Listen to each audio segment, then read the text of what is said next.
Hey, what is going on, everybody? Welcome to the Super Lunch Bros Podcast, episode number 100. 100. We made it. Whatever. I say we made it like anybody's keeping track of this or like it's being funded by anything other than just free time.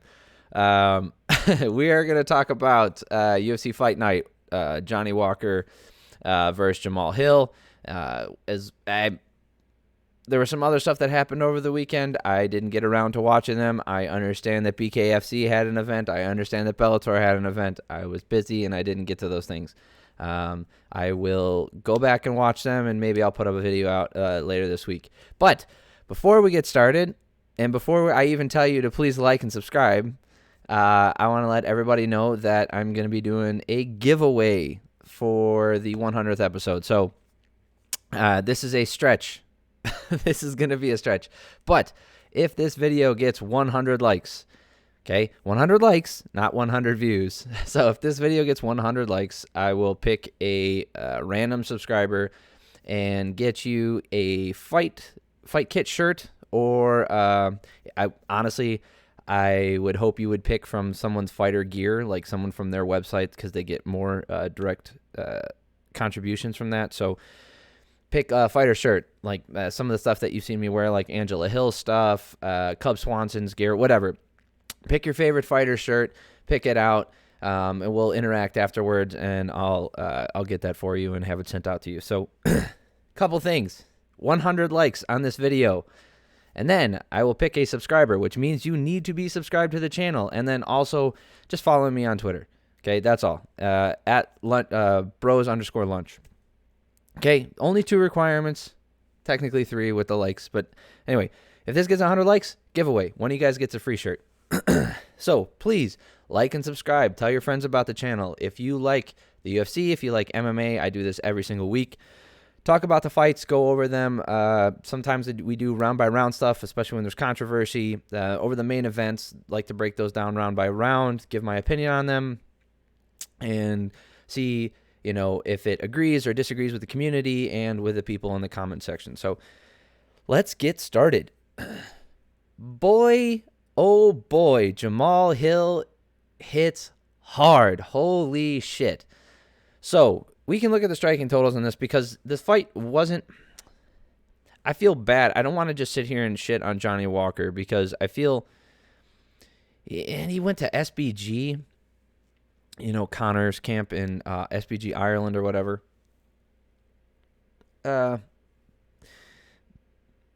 He was winning this round. Okay. You want to look at the striking totals. I mean, 12-6. He landed more, right? He was more effective. He was keeping good distance. I mean, I only have 2 notes for this because the knockout came so fast.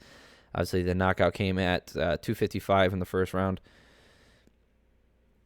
And if you notice from the thumbnail, he got knocked out in a really weird way. So Johnny Walker was doing a very good job, distance management, risk management. He was doing pretty good till he wasn't, and he got caught. And Hill just caught him right, like, not even on everybody was saying on the temple, but it was right here, which is not your temple, right? It was like right in the front of the skull, which is supposed to be the hard part that doesn't affect you. They say if you want to take a punch, you just take it right here on the crown of your head, because not the mohawk, but right here, because it's the hardest part, and it's more likely to break their knuckles and do any real damage to you. I mean, obviously we've seen knockouts like that in the past with heavyweights and people who hit hard, and random things happen. But this one was really weird, because also, like, he sprung up, and like as you saw in the thumbnail, and I'm sure you've seen that image already of him throwing his hands in the throwing his hands in the air like that. It just didn't look good, and obviously he's been memed already with his face, smushed up against, or like his neck smushed up against the cage, and I'm not gonna. That's whatever. That's not for me, right? I'm not gonna shit on it. People like that stuff, and they think it's funny.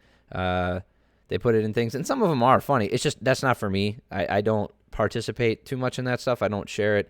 It's one of those things where I don't get any enjoyment from sharing those images, I guess.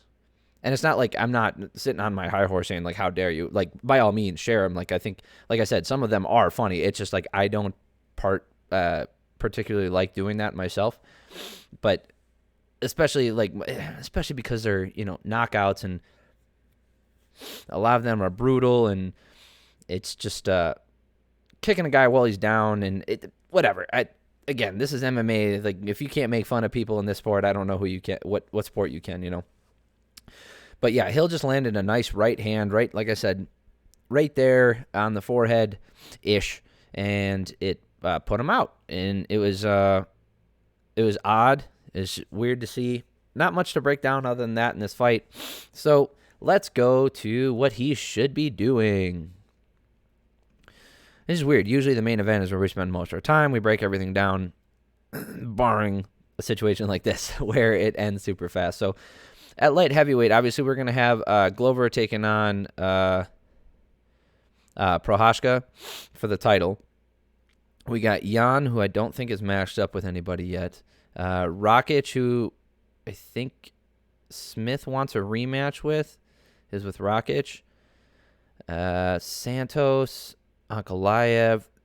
There's lots of good matchups for him here. Obviously, Walker might even drop out of the top 15. I don't know if that's necessarily fair because he lost to number 12, and I understand that he's on a 2-fight skid now. Again, after only winning 1 fight and being on a 2-fight skid before that. We'll talk about Johnny Walker in a second. Let's talk about the winner here, Jamal Hill. The upside on this guy is ridiculous. Okay, he's coming off of, obviously he's had his problems, right? He's had, he had a problem with Paul Craig. He just couldn't handle the grappling, and he's gotten 2 favorable matchups in a row here with Crute and Walker, 2 guys who are striking and not looking to grapple with him. So maybe let's give him a grappler. The problem is we don't have a lot of grapple heavy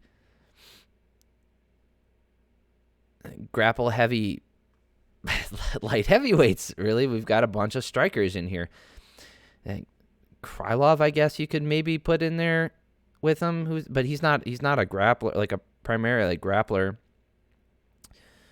Ryan Span's a striker. So what's going to be weird is he's probably going to bump ahead of Paul Craig, who has a win over him, but hey, MMA math, this is how the shit works. I wouldn't mind seeing him against Ankalaev. Dominic Reyes would be fun. Volkan Ozdemir is a fun fight. Nikita Krylov is probably a logical step as far as difficulty and a step up, and I think that's a favorable matchup for him. Thiago Santos, I think, is a bit too far. Not to say that he can't win. I think that's a winnable fight for him as well. Anthony Smith is a winnable fight for him. I think let's give him one more fight outside the top 5 here. Okay, let's give him one more fight like an Ankalaev, a Reyes, an Ozdemir, a Krylov. Let's put him in there, and then we'll see what happens afterwards. If he gets that win, which I think is likely, I think we'll see him. Then we'll see what he can do inside the top 5, and then we're talking title eliminator fight, right? So I think he is probably 2 wins away from a title shot. That's where I'd put it. One really impressive knockout and some weird, I wouldn't say hocus pocus. That's not the right word. It's just some weird movement as far as title shots, rest times, scheduling, that kind of stuff. I think he could be 1 fight away from a title shot. So, if he fights Thiago Santos next or gets an Anthony Smith and knocks him out in impressive fashion, and everybody else is kind of tied up with the title, their title eliminator fight or whatever, he might jump the line and get the title shot. But I think logically, let's give him someone outside the top 5. He seems pretty fresh to go. There's a dog barking in the background, and I think after that, maybe we'll get him a title eliminator fight with one of these guys in the top 5 here. An Anthony Smith, a Rakic, a Prochazka if he doesn't get the title, Blachowicz, Teixeira, that kind of thing.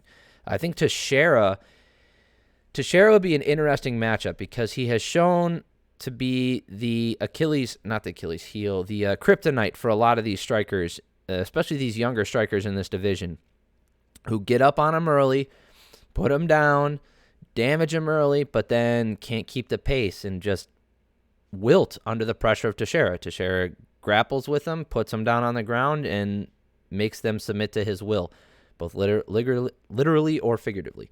Okay, so I think there's a lot of options for him moving forward, but I think let's pump the brakes on a title eliminator for right now.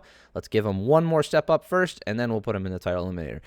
Impressive fight. I think he picked his shots really well. I think he could probably clean a few things up. He has a tendency to really load up on the punch and throw it. I mean, you see what happens when he lands, right? But what happens when he doesn't? What happens when he fights a guy who can... I say what happens like we don't know who's in the top 10 here. Not exactly the premium division anymore, okay? Light heavyweight might even be thinner than heavyweight at this point when you get into the top 5. I don't think that there's a large... I don't know, man. Heavyweight and light heavyweight are... It's not necessarily thin as in there's not a lot of contenders. It's more as thin as far as talent, and it's not even the disparity. Here's the difference. Let's put it this way. If you were to take a 205er or a heavyweight and cut them down in weight down to 185 or 170, and we're taking like the top 5, top 10 guys in light heavyweight or heavyweight, I don't know if they would crack the top 10 in welterweight or middleweight. Skill for skill, pound for pound, right? That's what that pound for pound ranking means. I don't know if any of them crack the top 10. Top 5 for sure, right? But maybe some of them crack the top 10 in those divisions based off their skill set and stuff, and I'm sure a lot of them have certain things that would translate into those lower weight classes. I just don't see it. Like, dude, look at 185 here. Let's pull this back up here. Look at 185. You've got the champ in Adesanya. You think anybody's touching him at this weight class? I understand that he lost to Blachowicz, but let's say Blachowicz cuts back down, or could cut down, not cuts back down. Let's say we take away his size advantage, and do you think he still beats Adesanya? I think it's a close fight, so let's maybe put him in here, but I think his skill set does not match up with Whittaker very well, or Cannonier might.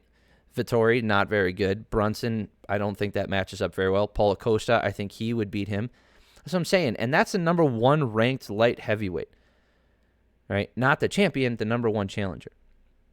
Glover Teixeira, you think he beats anybody here in the top 5? Strickland, Costa, Brunson, Vettori, Cannonier, Whittaker, Adesanya?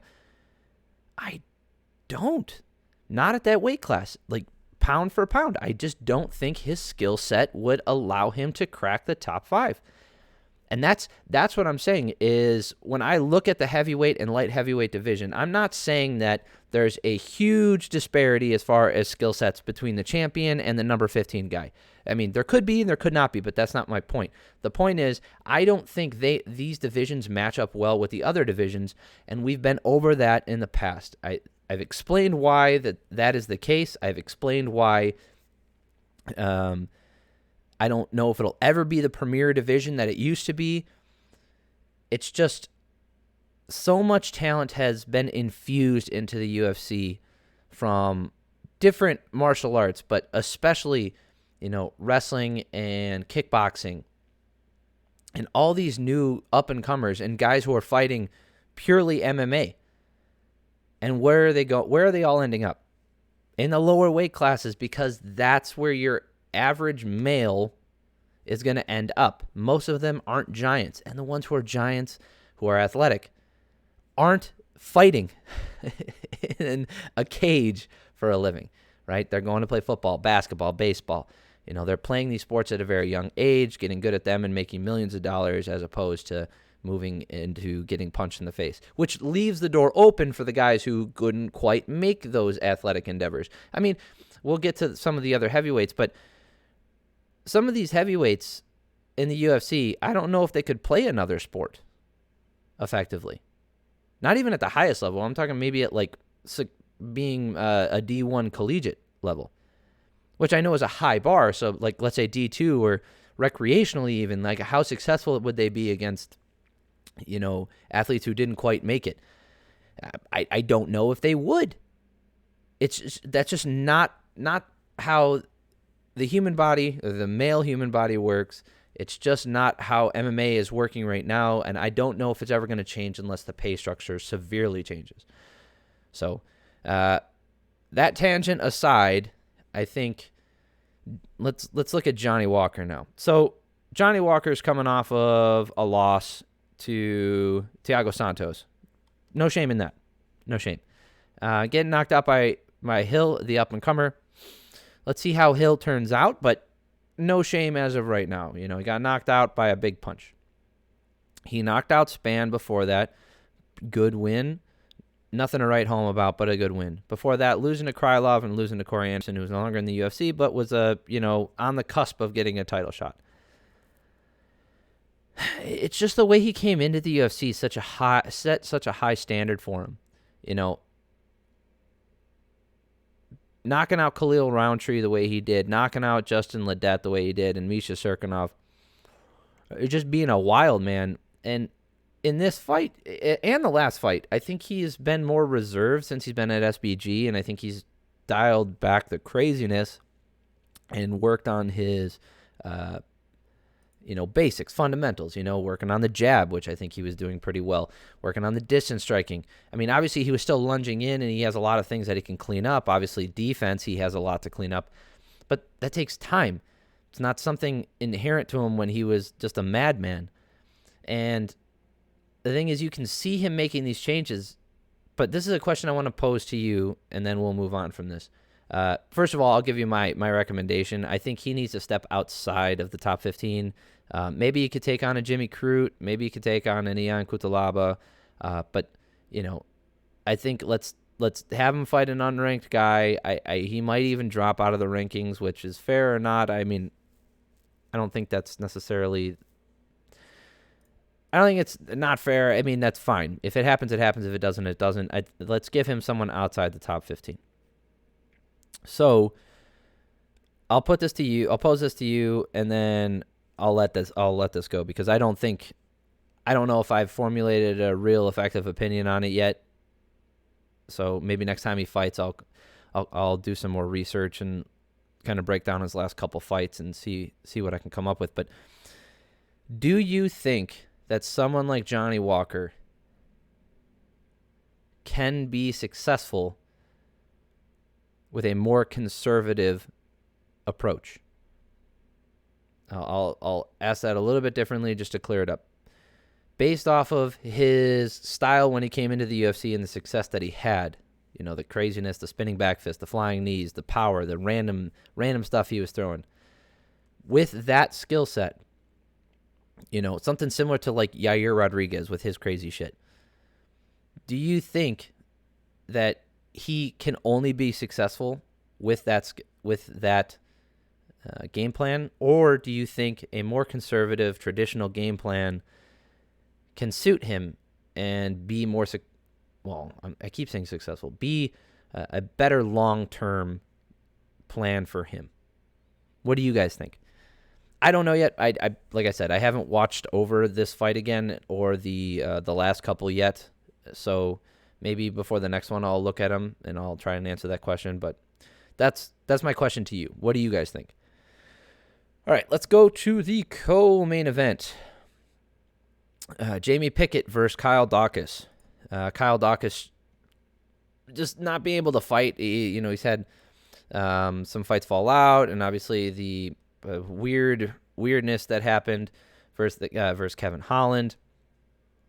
It's just it's nice to see him back in there, and boy does he look a step above these unranked guys. Jamie Pickett is not a bad fighter. He's a raw talent. He's a raw fighter. He's a guy who has a lot of skills, athleticism, power, all those things. He just needs to learn how to put it all together. I think when we broke down the last time he fought, he's good in compartmentalizing parts of MMA, right? So he can do the striking, he can do the grappling, he can do the cardio, he can do whatever. You can do a little bit of jiu-jitsu here and there, right? He can do the defense, he can do the clinching, but he's not putting them together in a smooth fashion, and you see that with a lot of these guys with raw talent or coming from a certain discipline and then trying to like weave them all together. He's got a lot of potential. Okay, a ton of potential. So let's see where that goes. But in this fight, dude, it was all Daukaus. Daukaus was on a single leg, and he got the takedown at 415, landing little to no damage, and they got back up at 240. So almost 2 minutes of control time there. Then clinched back down at 2 minutes, and then back up at 130. So down, up, and then there was separation after the clinch. Daukaus landed a couple like really good shots, including a nice left hand. Darn it, I have it in the thumbnail. And they go to the ground. He gets a beautiful takedown when Pickett overswings, and he just dives under for a double, throws him on the ground, takes the back. Or no, doesn't take the back. He ends up locking up a Darce choke, and he squeezes on it, and you don't think he's going to get it because the clock's counting down. It's 10 down to 5 seconds, and he doesn't have it. And usually at this point, most guys are just going to wait it out till the bell. But then, literally, as the bell is about to ring, there's 1 second left on the clock. Pickett goes to tap, and he taps right as the bell goes. So, like, he taps, and then the bell. So, he also said that he was tapping to prevent himself from biting off his own tongue. So, I'm not in there. You're not in there. None of us were in there but him. He knows what was going on. And if he was about to bite off his own tongue, and, you don't really have a concept of how much time is left, and it's just, it's a split-second decision. I don't think, I'm not going to hold this against him going forward. I don't think he's a quitter or anything like that. I think that's ridiculous. But, we can all sit here on the outside and say, hey, why would you tap with 1 second left? I'm more mad when a referee stops it with 1 second left. Okay, when like there's a referee stoppage with 1 second. Because what made you stop it right there and not 1 second before or 2 seconds before? Right? Because if you've waited till the 1 second mark and you wait one more second, what's really going to happen? The round's going to end. Just let it end, and if he doesn't get up, then that's the end of it. I'm more mad about that. As a fighter, I think he's like I said, he has a lot of potential, and I'm excited to see him going forward. But Kyle Daukaus is on another level right now, and it's going to be interesting watching him go forward. I'm excited for Daukaus. I really am. I want to see what happens because I think he presents a lot of issues for a lot of these fighters. Disciplined striking, great grappling. It's going to be fun watching him. All right. Let's go to the big boys. Parker Porter versus Alan Baudot. All right. So, I wrote in the notes, but this was not accurate. I wrote in the notes, I was like, hey, this is about to be a sloppy shit show. And it kind of was here and there, but to be fair, so Alan trains with Cyril Gane, and Porter's not a bad striker. He's relatively disciplined as far as striking goes. Like, he still throws some hooks, but Porter was taking some really big shots, and he just kept pushing forward. Always walking forward, trying to walk him down and pushing in. Now, Baudot was not able to stop Porter from moving, he wasn't able to stop him from moving in despite landing tons of good shots, really good shots on him. But in this first round, look at the striking totals, 12-17, and more damage. Go watch this again. Baudot landed more damage in that first round. He just did. All right? So first round goes to Baudot. Easy peasy. By the way, I didn't bring this up at the top, but I felt like the commentary team was on like a sedative. Dominic Cruz seemed off. Maybe this is why everybody hates him. I don't know. It's because he was with Paul Felder, and he's usually with Bisping, and, he felt off. I don't know if they called in Felder on short notice, and he had to come in and, he didn't do preparation. I don't know. Anik's Anik. He's doing a good job, did a great job. I don't think he did anything wrong.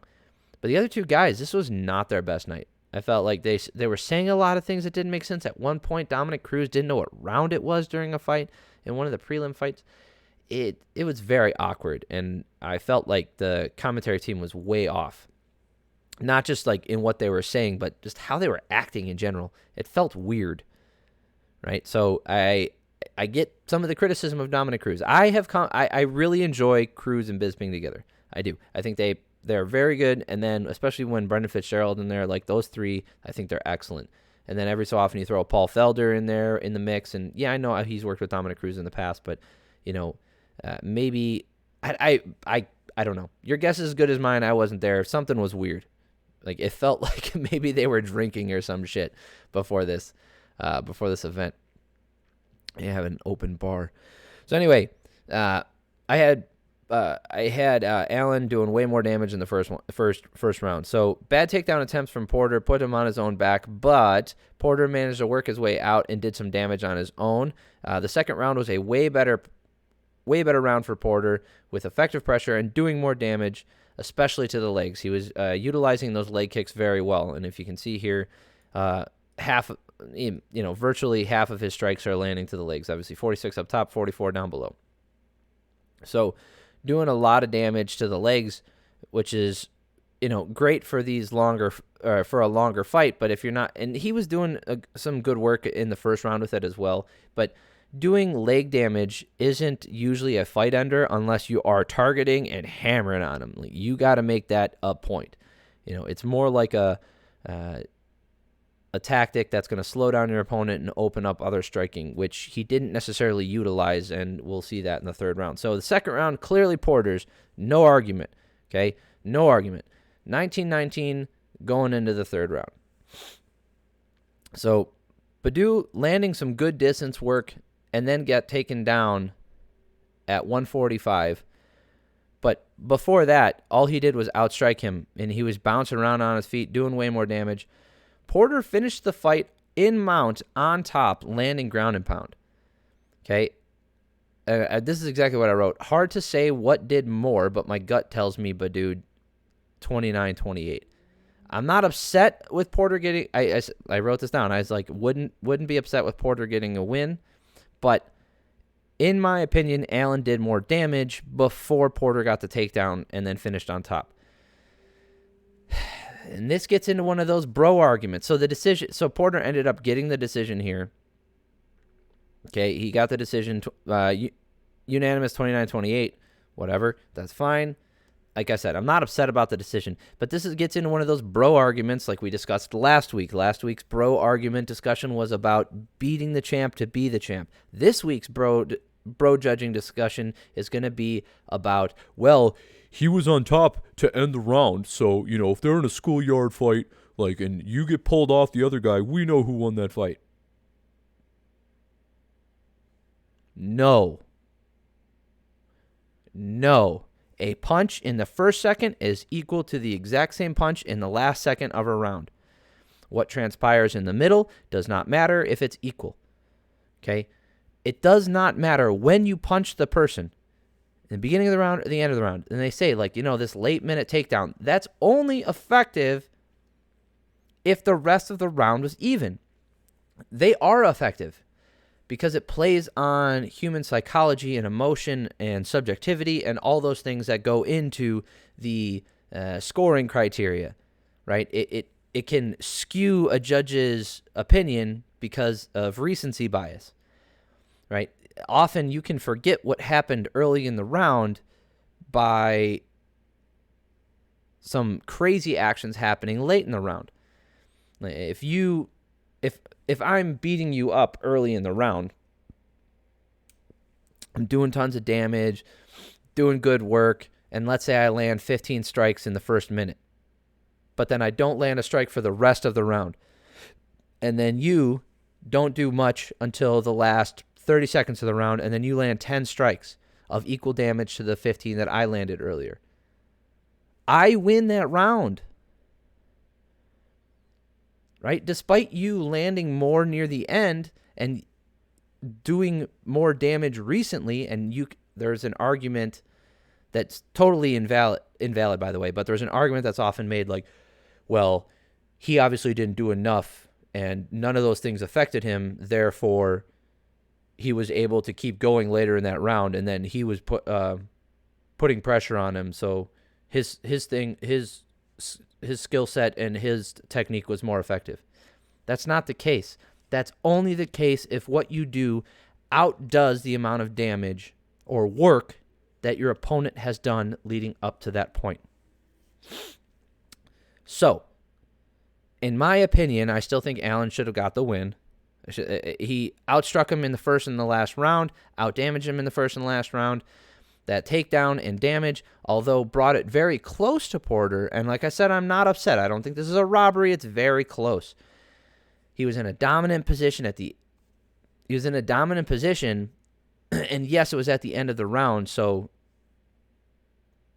like that can affect the judge's decision, but in my opinion, him being on top, if he had done that at the beginning of the round and we flipped the order of things happening, do you think Porter wins that fight?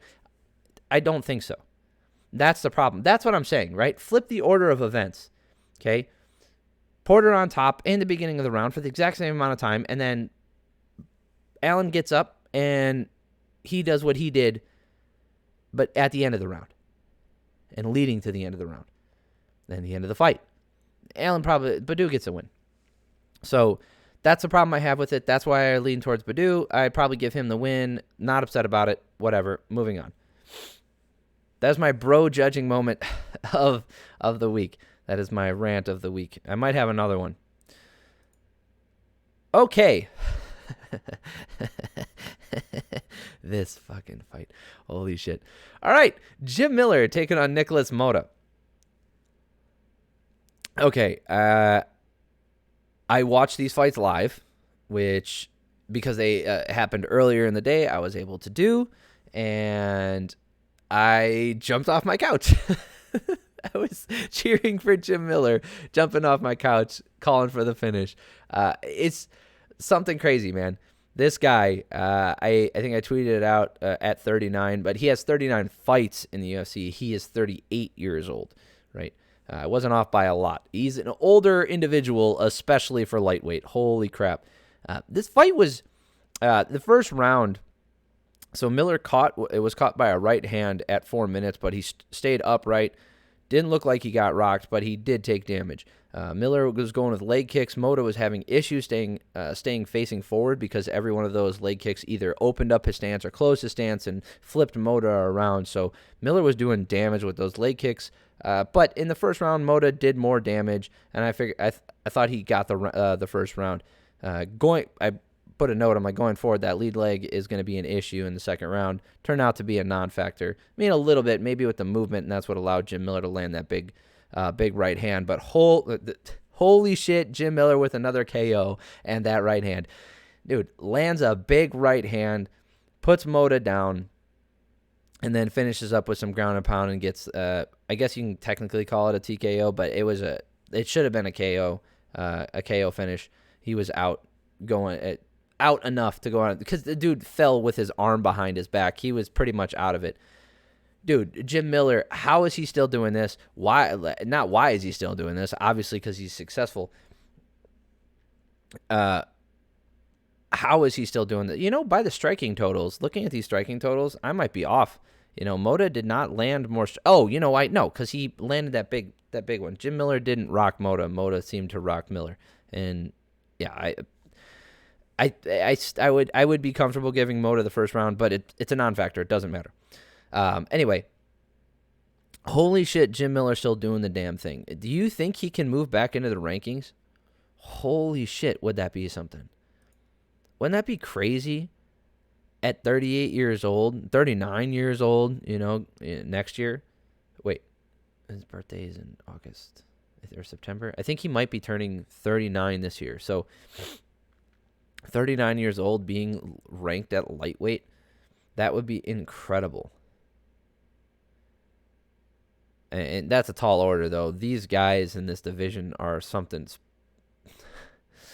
Diego Ferreira, Brad Riddell, Arman Saryukian. I mean, we're talking about killers all the way down to 15. 1 through 15 is just nothing but killers, man. I don't know if he could do that. I'd be rooting for him if he tried. I'll tell you that much. So I'm just excited to see Jim Miller keep winning, especially getting 2 KOs in his last finish. He says he's got UFC 300 on his mind. UFC 300 is the goal, and judging by, the 12 pay-per-view model per year, or 12 to 14 pay-per-views, however many they end up doing, we're currently at 70 to 70 something. So that wouldn't be this year. It would be next year, like middle of the year, I think. Yeah, UFC 300 might be next year. So he could do it. I think he would be the only fighter to fight for 100, 200, and 300, I think. That's crazy. 100 pay-per-views in between. Like, that's nuts. Yeah, he fought on UFC 100. He fought on UFC 200. He did. Yes, he did. So UFC 100 was back in 2009. He fought Mac Danzig. That's when he went on a killer streak. 1, 2, 3, 4, 5, 6, 7 in a row before losing to Benson Henderson. Then he's been win-loss since then. I put 2 together, put 3 together here and there. But he's, win 2, lose 2, win 1, lose 2, win 3, lose 4. He just up and down. But he won 2, lost to Scott Holtzman, beat Roosevelt Roberts, then lost to Vince Pichel and Joe Selecki, then knocks out Eric Gonzalez and knocks out Nicholas Motta.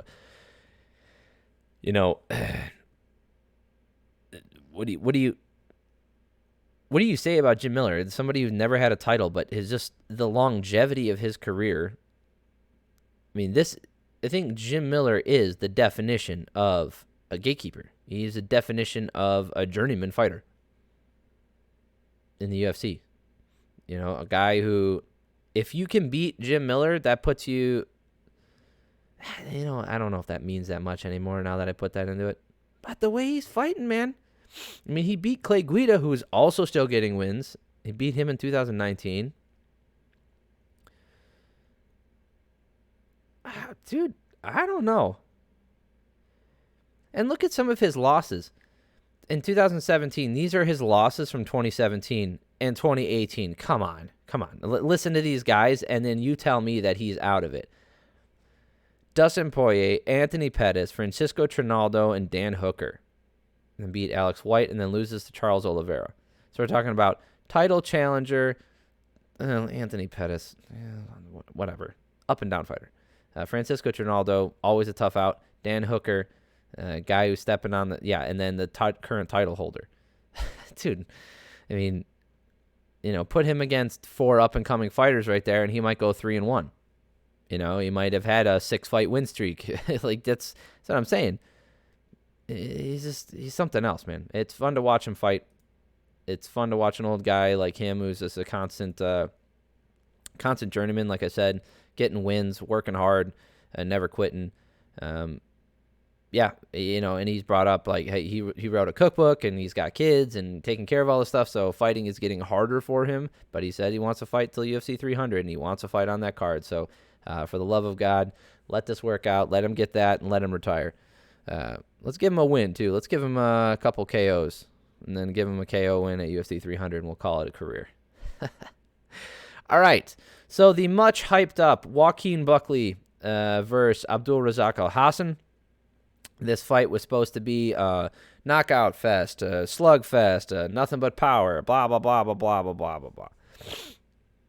What it turned into was a sloppy shit show. First 2 rounds weren't bad. Also, the judging, I don't agree with this one either. Joaquin Buckley ends up getting the decision win here. I don't agree with it. Okay, I'll break down why in a second, but I saw, back and forth. It was a split decision, so obviously the judges also saw it that way. with Anthony Manez calling it what I consider the right way towards Alhassan.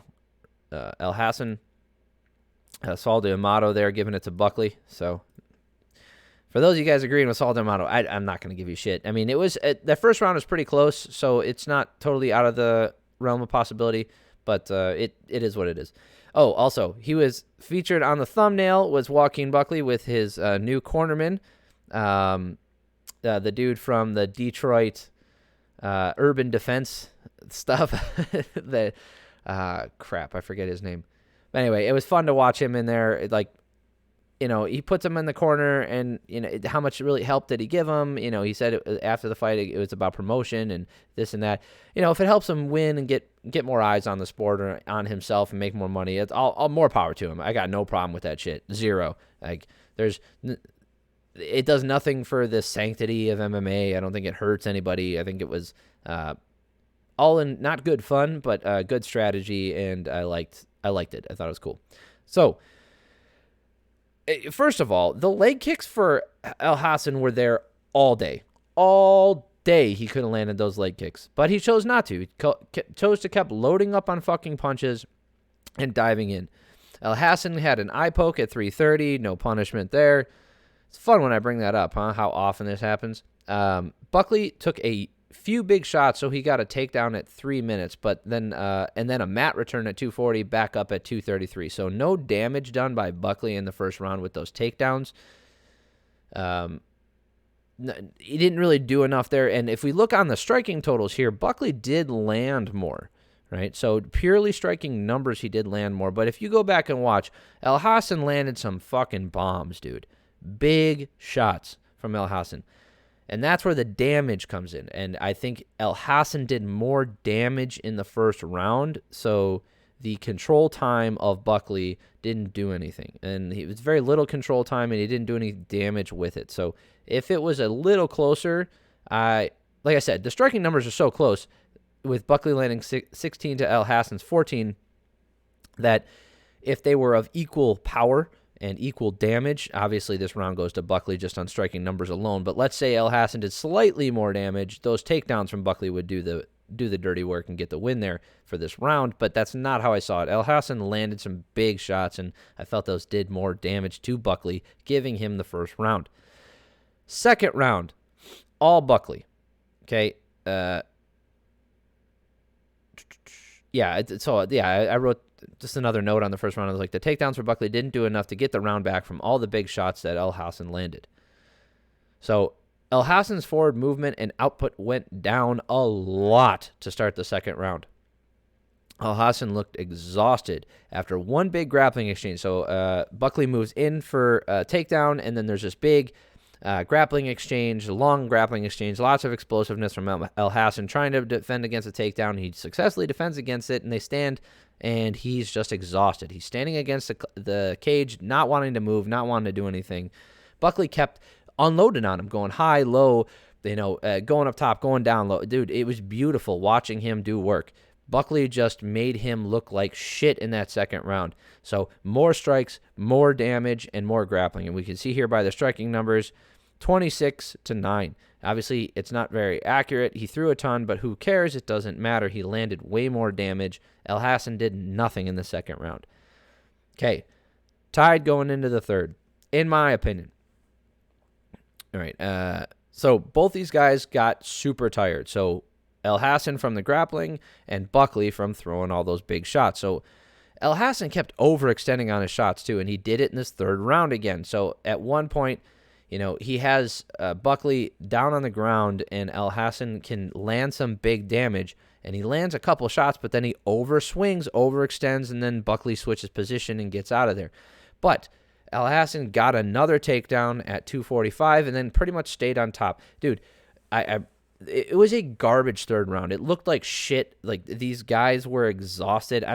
I'm not going to shit on them, right? I'm sure that they seemed like there was a lot of emotions going into this, and they both wanted this win for not just obvious reasons of winning the fight, but there seemed, like I said, a lot of emotional attachment to this fight for both men.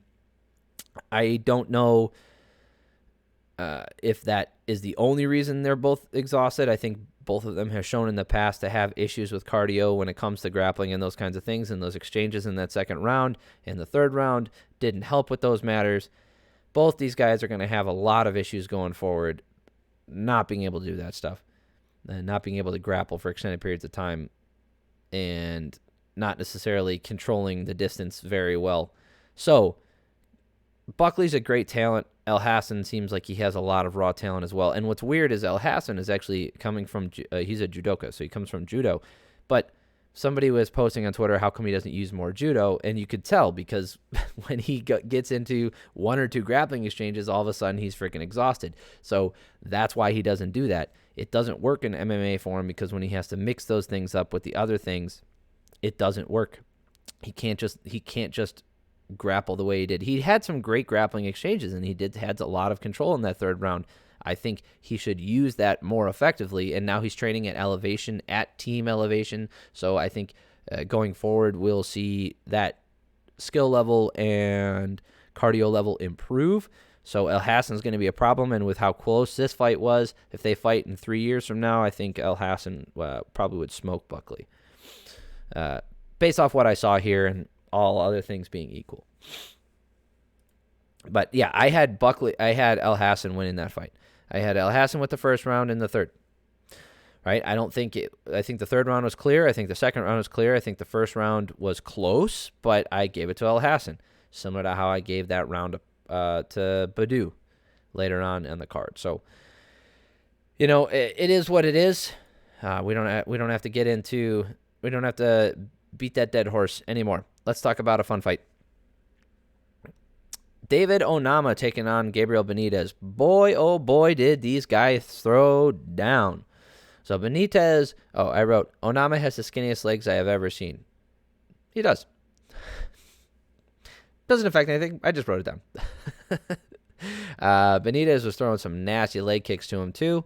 Onama was throwing heavy hooks, which eventually ended the fight. So there was some good shots going back and forth.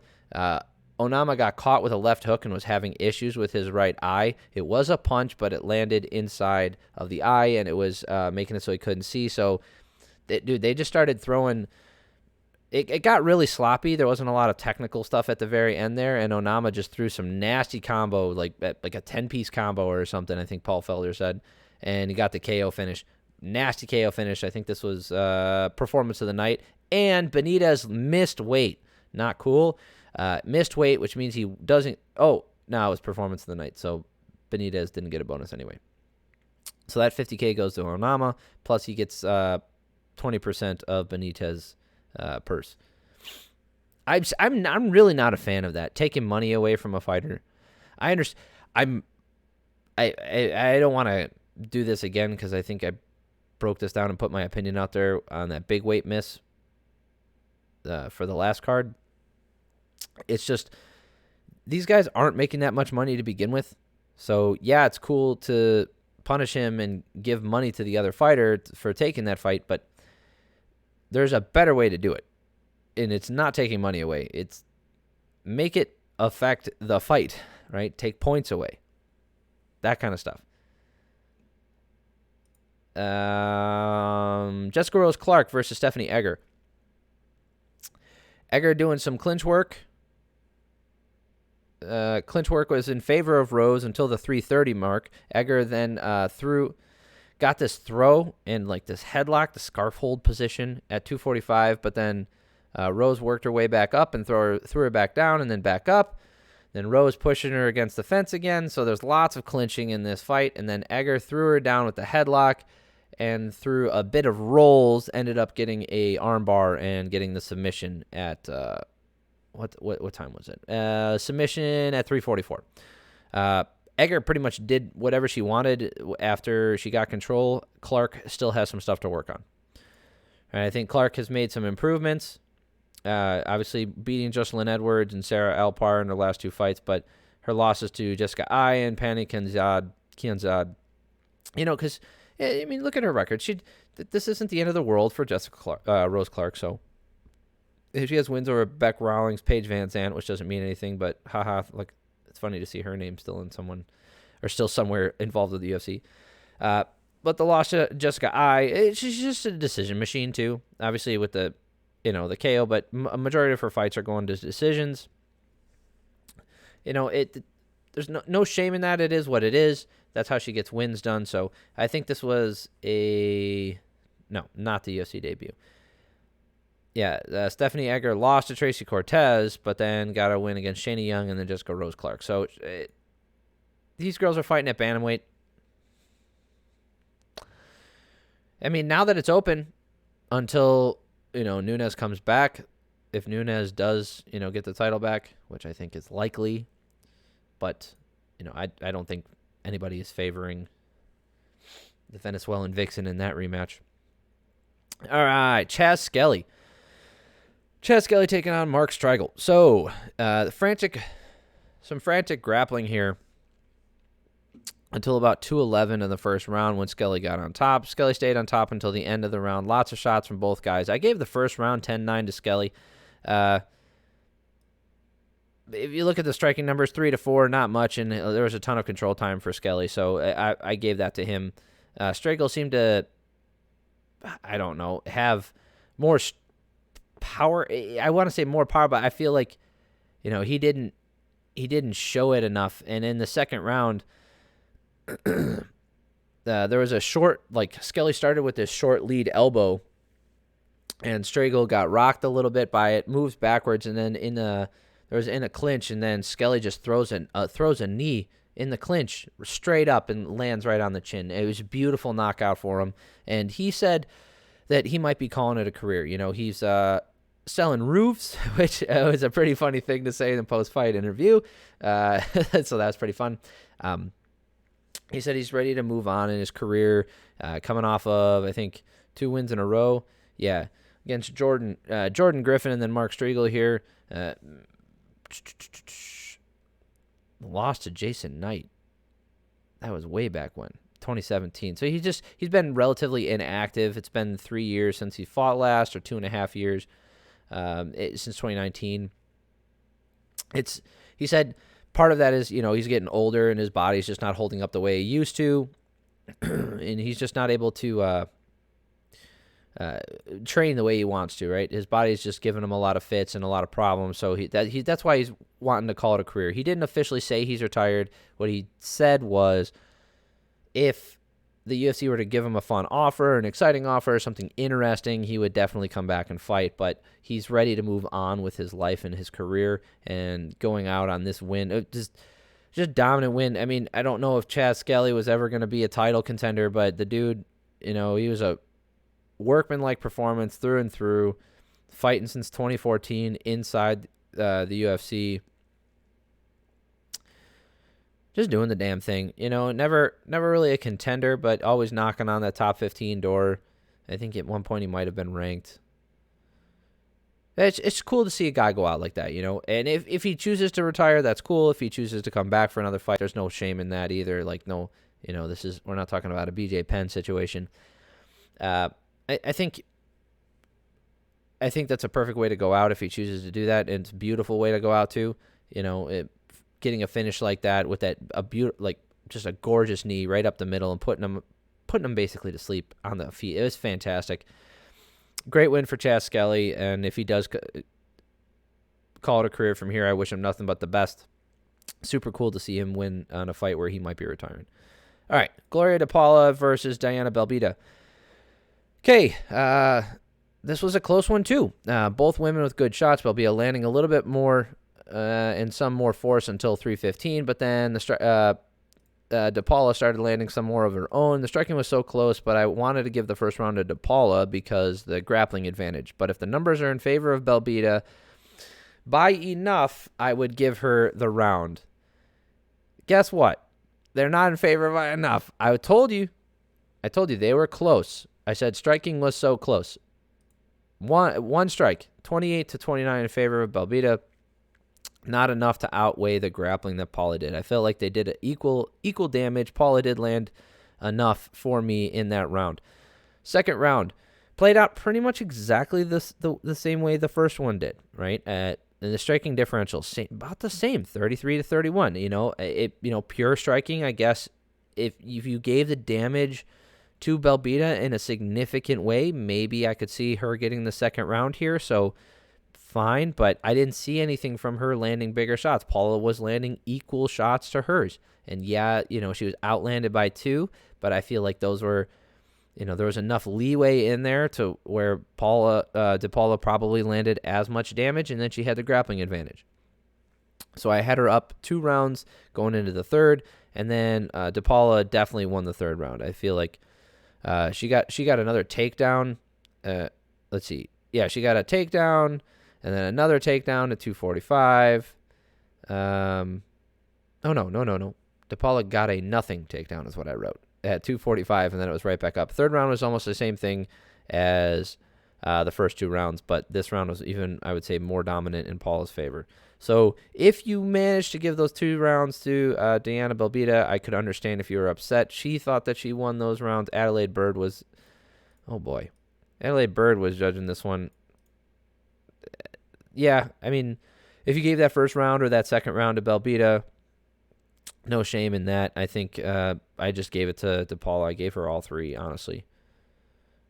But I could see Belbita getting one of those rounds, maybe even 2. Chad Anheliger versus Jesse Strader. This fight was a banger and a lot of fun. So, let's see, the prelims were pretty damn good. So, the striking in this one was pretty fun. The Strader had some really fast head kicks, like these high kicks were just like blisteringly fast. Like they were the lead with the lead leg as well.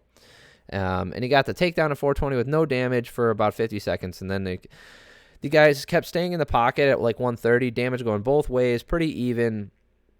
More damage and control for Strader. And you can see on the striking numbers here, they favored him 26-14 in the first round. I gave the first round to Strader. Strader swinging big to start the second, left himself open and took a short right that dropped him. And Helliger with a little swagger and looking really comfortable. And then Strader started looking tired at about 130 left in that second round. I think he might have had a lot of nervous energy that he dumped, like the adrenaline dump. Anyway, Strader with some big shots in that round, but that knockdown, it just swayed everything towards Anheliger. And if you look at the striking numbers, 31-26 in favor of Strader, but obviously the big damage from Chad, I think, outweighs the striking differential here. But all this was for naught, because in the third round, Strader goes for the takedown with 425 and gets stood back up, or got the standing back right until 355, stayed on top of the takedown, no damage, and then Anheliger dropped him with 2 left hooks and got the TKO finish. And Helliger getting that great finish, great highlight reel finish, to be honest with you. Looking awesome out there. They made a big thing about him going 2-5 to start his career, and he is currently on a 10-fight win streak. And we look at his career rate, his record right now is 12-5, so those 5 losses came early in his career when he only had 2 wins. So they've made a big deal about him going 10 in a row. Obviously, 2 wins in a row here. Dana White Contender Series win, and then this win. So I think he's a little small for this division. He looks a little underweight, but maybe that was just Strader looked gigantic. I think that's might have been what it was. But yeah, going forward, I'll be excited to see. And I think this was the fight that Dominic Cruz fell asleep during because he didn't know what round it was. All right, let's get through these last couple here. Jonathan Pearce versus Christian Rodriguez. Not a lot going on in this fight in the first round here. Pearce, I wrote down Pearce is huge for a featherweight. Pearce with knees to the gut and blah, blah, blah, blah. Not a whole lot in this first round. I gave Pearce the round with the control, short strikes from damage for the whole round, 10-9. No big deal. Right? And then in the second round here, Christian was landing some bigger shots on the feet, but then Pearce got a takedown, rode it out, flurry to end the round. I gave him the second round as well, but if you gave him the second round, I guess, but I gave it to Pearce. And then in the third round, Pearce looked so tired on the feet and took 2 giant shots, got the double, and kept pushing forward and kept getting the back, going for chokes, arm triangles, and rear naked over and over again. He didn't get those chokes in, didn't get the submission finish, but he was going for him. I said you could give that last round to Rodriguez, but unlikely regardless. Pearce wins either 30-27 or 29-28, and that's how the judges had it, was 29. Both of those. So Tony Weeks gave it 30-27, and the other two gave it 29-28. So I was not off on that either. I'm not patting myself on the back. I am just saying that I think I'm just pointing out the obvious, really. Okay, Jay Perrin versus Mario Bautista. Perrin with some forward pressure early, blah, blah, blah, blah, blah. But Bautista took round one easy. Striking numbers were even, but I felt like Bautista did more damage, and he seemed to be more comfortable out there, kind of doing whatever he wanted. And then he just kind of took control of the fight going forward. So in the second round, it was like Perrin just couldn't keep up with Bautista's output, and then more of the same in the third. It just Perrin had nothing going back towards him. Bautista made his debut against Corey Sandhagen on short notice, so there's no shame in that, in getting that loss. Beat Miles Johns, lost to Trevin Jones, and then now with the win over Jay Perrin. So, started opening up the fight. So, he's one of the lower ranked individuals, but going forward, he does have a lot of skills and a lot to hang his hat on. So, all right, we're going to call it with that one. That was the last fight we were going over. Like I said, I know there was a BKFC, and I know there was a Bellator. Maybe I will talk about it. Maybe I'll watch them later this week if I can find them somewhere. I just can't find them. I'm not subscribed to BKFC. I'm not. I've watched them live, like, I don't know, at other people's houses. I don't even remember how I've watched them, or maybe I've just watched replays. I don't remember. I've never even streamed those. So, and then Bellator is one of those things where, like, I'm in the US, so we don't get to watch them for free. I think, well, you do, but you have to have Paramount or wherever they are, and I don't have cable anymore. So I don't watch, like, I'm not able to catch the Bellators live. It's just, it is what it is. All right. If you made it this far, that's awesome. Please like and subscribe. And remember, like I said at the top of this, I am doing a giveaway if this video gets 100 likes. So please share this with your friends. Everybody else who loves MMA, please share this with them. I will do a giveaway. I promise. I am not Dylan Dennis. Someone will get a fucking shirt if those 3 conditions are met, right? Well, no, the first condition is for the shirt, for someone to get the shirt. The second 2 conditions are for the person to decide who the person is. So remember, first condition, 100 likes on this video. Okay, 100 likes on this video, and then I will pick a subscriber, which means you have to be subscribed to this channel. And please follow me on Twitter, _BrosLunch. You can find it in the description, not the description box of this, but if you go to the main channel and just click on the link, just subscribe to me or follow me on Twitter. And if you are following me on Twitter and you're subscribed to the channel, you are eligible for the shirt. Okay? We could also talk about if you're really interested in some other fight gear, given to some other cause or something like that within reason. Obviously, we can talk about that too. I am not beholden to just T-shirts. Just excited to do a giveaway. I thought it would be a fun idea. 100 likes for my 100th video. Thought it'd be cool. So, all right. Appreciate y'all. I really do. I hope everybody has an awesome week out there. Please share this video. Let's get it up to 100 likes. Love y'all. Bye.